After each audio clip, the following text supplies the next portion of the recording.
Au total, 150 policiers viennent de clôturer une série de formations sur des notions relatives à la police de proximité. C'est le commandant des opérations et gouverneur militaire de l'Ituri, le lieutenant-général Luboya Kashamadjouni, qui a présidé la cérémonie de clôture. Le monde a célébré ce 4 juin la journée internationale des enfants victimes innocentes de conflits armés et de guerres. À cette occasion, à Kinshasa, l'ambassadeur des Émirats arabes unis a rencontré la ministre des Affaires sociales, Actions humanitaires et solidarité nationale. Cette rencontre vise à apporter un soutien concret aux déplacés de l'Est du pays, durement affectés par le conflit et les souffrances humanitaires. Il est l'heure de vous informer, mesdames et messieurs, bienvenue dans cette session d'information dans l'actualité. La police nationale congolaise en Ituri devient de plus en plus proche de la population. 150 policiers viennent de clôturer une série de formations de notions sur des notions relatives à la police de proximité. C'est le commandant des opérations et gouverneur militaire de la province de l'Ituri, le lieutenant-général Luboya Kashamadjouni, qui a présidé la cérémonie de clôture. Suivez ce reportage.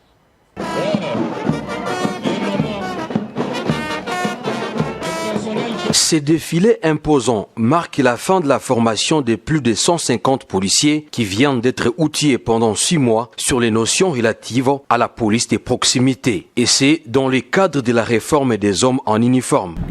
Le commissariat provincial de l'Ituri, bénéficiaire de cette formation, est comblé par cette valeur ajoutée de 150 policiers outillés désormais par des notions de police de proximité. Projet rendu possible grâce à la collaboration entre la RDC et l'Union européenne.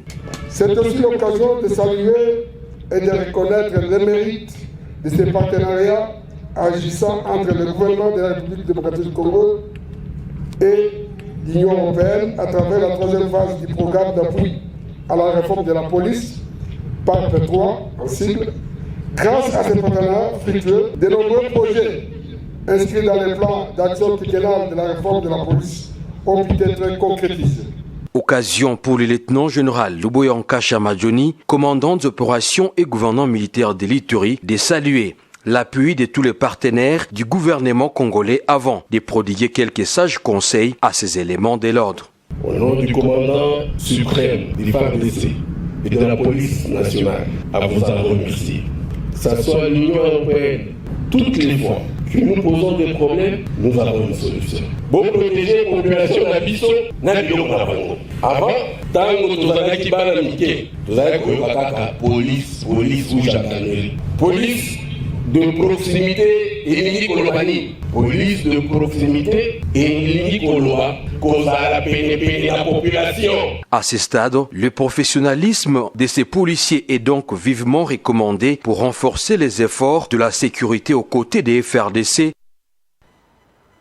Je l'ai annoncé dans les titres, le monde a célébré ce 4 juin la journée internationale des enfants victimes innocentes de conflits armés et de guerre. À cette occasion, l'ambassadeur des Émirats arabes unis, accrédité à Kinshasa, a rencontré la ministre des Affaires sociales, Actions humanitaires et solidarité nationale, Nathalie Aziza Mounana. Cette rencontre vise à apporter un soutien concret aux déplacés de l'Est du pays durement affectés par le conflit et les souffrances humaines. Suivez ce reportage. Cette rencontre vise à apporter un soutien concret aux déplacés de l'Est du pays durement affectés par le conflit et les souffrances humanitaires. Lors de cet échange, les deux parties ont discuté des modalités et des perspectives de coopération bilatérale, notamment en matière d'aide humanitaire. L'ambassadeur a réaffirmé que cette initiative s'inscrit pleinement dans la stratégie d'aide étrangère des Émirats arabes unis visant à renforcer l'appui aux populations vulnérables. J'ai eu l'honneur de rencontrer son Excellence Aziza Nathalie Mounana, ministre des Affaires sociales, Action humanitaire et Solidarité nationale. À l'issue de cette rencontre, nous avons discuté des modalités, les voies et moyens de raffermir la coopération bilatérale entre les deux pays amis, notamment dans les domaines de l'aide humanitaire. À cet égard, Je tiens à souligner les points suivants. Premièrement, cette coopération s'inscrit dans le cadre de la stratégie d'aide étrangère des Émirats arabes unis, conformément à l'article 9 des 10 principes pour les 50 prochaines années qui stipule que l'aide étrangère s'inscrit dans le parcours et l'engagement moral des Émirats arabes unis en faveur des populations défavorisées. La ministre des Affaires sociales, Actions humanitaires, Nathalie Aziza Mounana, a exprimé au nom des enfants victimes sa profonde reconnaissance envers les Émirats arabes unis. Elle a salué ces gestes significatifs qui viennent soulager, ne serait-ce qu'un peu, la détresse de ces jeunes, véritable espoir d'un avenir meilleur pour le Congo. Autre chose, la RDC est l'une de 93 États et gouvernements membres de l'Organisation internationale de la francophonie, répartis en 56 membres de plein droit, 5 membres associés et 32 observateurs face à la crise humanitaire et sécuritaire qui affecte l'Est de la République démocratique du Congo. L'OIF s'est rapproché des autorités congolaises afin de s'informer sur l'évolution de la situation et d'explorer les moyens d'intervention possibles. Suivez ce reportage encore une fois. La ministre des Affaires sociales, Actions humanitaires et Solidarité nationale, Nathalie Aziza Mounana, a reçu Mireille Berste-Cohen, déléguée permanente de la Suisse auprès de l'UNESCO et représentante de la Confédération suisse au sein du Conseil permanent de la francophonie. Cette visite s'inscrit dans le cadre d'une mission visant à renforcer l'appui des États membres de l'OIF à la RDC dans sa quête de paix et de stabilité. Nous avons eu des échanges extrêmement fructueux avec Madame la ministre des Affaires sociales, en présence de Madame la ministre déléguée pour la francophonie, sur la situation, en particulier la situation humanitaire dans l'Est du pays. Et nous avons essayé de voir comment la francophonie, grâce à ses programmes, grâce à ses projets, peut soutenir la population, en particulier les femmes et les jeunes qui sont les publics pour lesquels la francophonie s'engage en particulier. Ces échanges ont été animés, fructueux. Je dirais qu'ils ont été le début parce qu'il y a tant à se dire.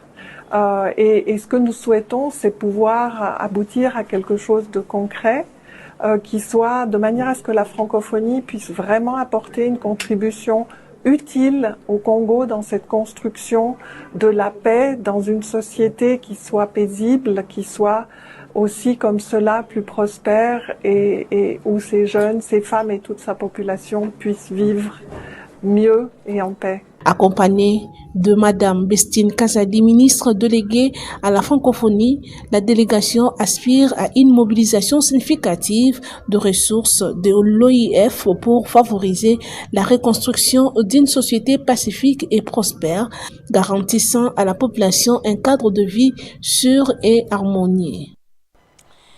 Les questions qui touchent la situation sécuritaire à l'est de la République démocratique du Congo étaient au centre de la 31e Assemblée régionale Afrique de l'Assemblée parlementaire de la francophonie qui s'est tenue plutôt à Cotonou, capitale du Bénin, le 2 juin 2025. Suivez ce reportage de Christian Lissougou. La situation sécuritaire en République démocratique du Congo était au centre de la 31e Assemblée régionale Afrique de l'Assemblée parlementaire de la francophonie qui s'est ouverte à Cotonou, capitale du Bénin, le 2 juin 2025. La journée du 3 juin a été consacrée essentiellement à la conférence des présidents. La situation sécuritaire en République démocratique du Congo a bénéficié d'une attention particulière au cours de cette réunion. Le président de l'Assemblée parlementaire de la francophonie, Hilarion Etong, a présenté les rapports de la mission des bons offices de la PEF conduite récemment à Kinshasa et Kigali. Les recommandations de ce rapport ont été discutées, amendées, puis adopté par la conférence des présidents après un enrichissement apporté par l'intervention du président de l'Assemblée nationale, Vital Kamerhe, comme l'a rapporté Adama Bictogo, président de l'Assemblée nationale de la Côte d'Ivoire. Nous avons aussi, relativement au dossier RDC, Congo et le Rwanda, nous avons souhaité que, avant la rencontre avec le président Faure, qu'un communiqué puisse donc faire état de ce que la mission a pu donc noter lors de ces rencontres avec les autorités au RDC Congo et lors de ces rencontres avec le Rwanda. Mais des interventions faites par le président Vital Kamerhe et le premier vice-président du Rwanda, il est apparu également des points de divergence et le point de convergence. Le point de convergence, c'est que nous voulons tous la paix. Et cela passe par le dialogue. Nous voulons la paix pour les deux populations, nous voulons la paix pour le Congo. La conférence de présidents a aussi décidé de mettre en avant, lors de l'Assemblée générale de la PEF en juillet prochain, la déclaration finale des Cotonou sur la crise en RDC qui a été adoptée à l'issue des différents rapports produits au cours de cette mission des bons offices conduite au Rwanda et en RDC. Autre chose, le militant de la REP appelé à ne pas prêter oreille aux informations qui circulent sur les réseaux sociaux. C'est l'essentiel du message de Maître Guy Loando Mboyo, autorité de référence de la REP, au cours d'une matinée politique tenue à Kinshasa, à son siège du parti politique. Suivez ces reportages de Tom Zakimwena. Au cours de cette matinée politique tenue le week-end dernier à Kinshasa, au siège national de l'Agissant pour la République, le ministre d'État en charge de l'aménagement du territoire et autorité des références de la REP a appelé les militants de ce parti à ne pas prêter oreille aux informations qui circulent sur les réseaux sociaux en ces moments où le pays est menacé dans sa partie est. Zonga Giboy, Boke Sekei, Babotoli Mbok, Digambo Boy, Président Sagi Boy, Lokuta, même ça vous donne Lokuta. Congo Bana ya repe, Okpe Talibakute, Okpe ana piège et abandokite. Babenga bango ba manipulateur. Lors de cette activité, les interfédéraux adjoints des Moamba 1 qui ont représenté valablement leur titulaire Arsène Tansia ont salué la présence de leur autorité de référence, Maître Guy Loando Mboyo.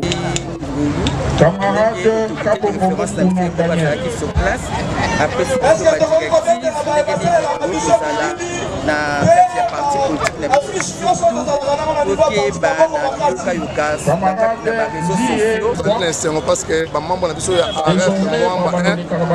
répondre massivement, que ce soit par communauté, il y a ma tête et puis il y a l'emba, ils allaient vraiment mobiliser, mais représenter l'appel à la matinée politique.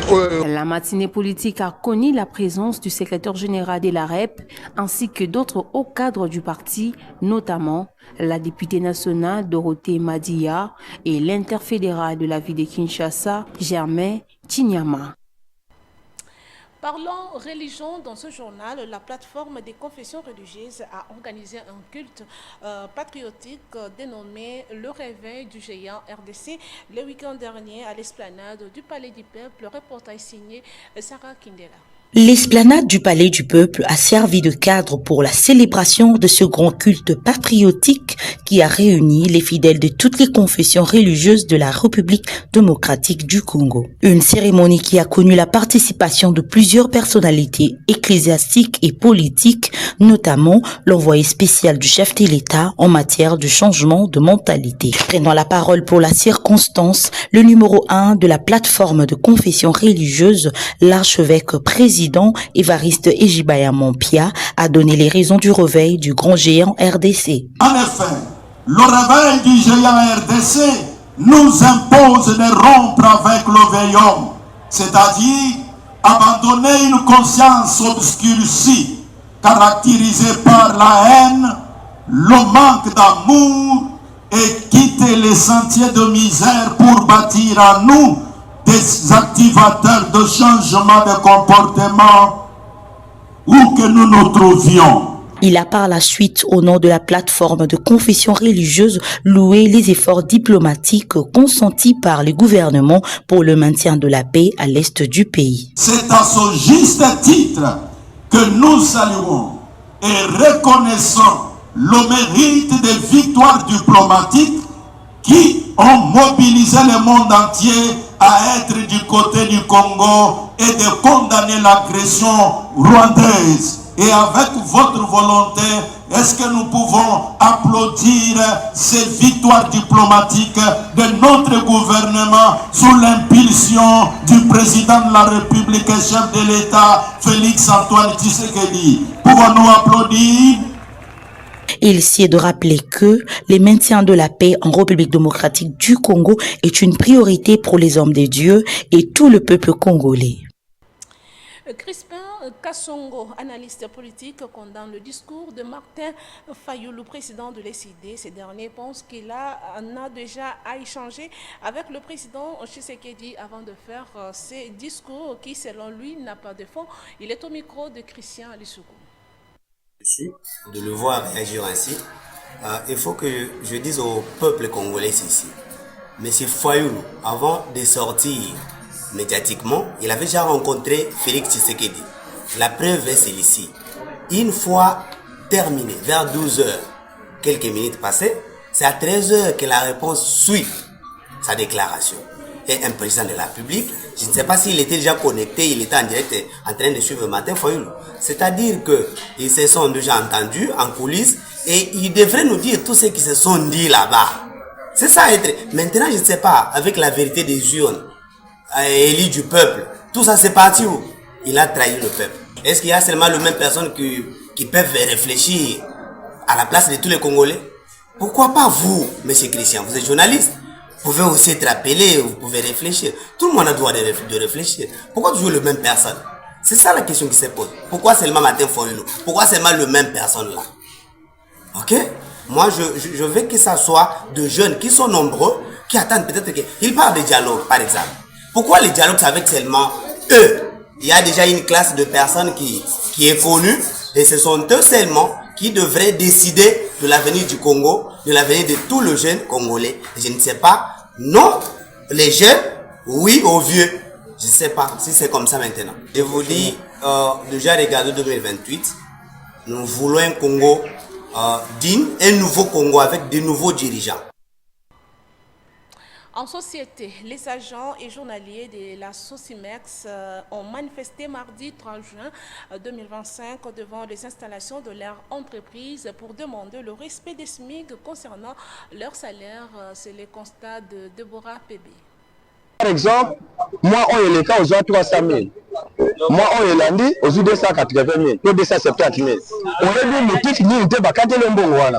Kasi na kati ya bilezo pe wana okoyeba ke 20 francs nanga eke peut-être pour la makana salaki to bakati nga mbongo wana pona motif tel biso tozo revendiquer yango wana ba respecter SMIC au l'état et pesi de 7500 à 14500 toza ba travailleurs ya Sosimex tozo sala musala ya makasi to banda 8h ti 17h mais salaire bazo pesa biso ezo kokana te na ba personne toza na mo en plus chaque fin du mois azokasaka biso bambongo tozoyeba te bisika bambongo wana ezokende alors décision na biso eza boye avant tosala musala opération $10 pour rien biso tosiki wana wana journalier yangoyo opération $10 pour rien parce que musala tosala na mbongo tozwa esima te. Dans la commune de Limete, précisément à Kingabwa, la police nationale congolaise a présenté les inciviques communément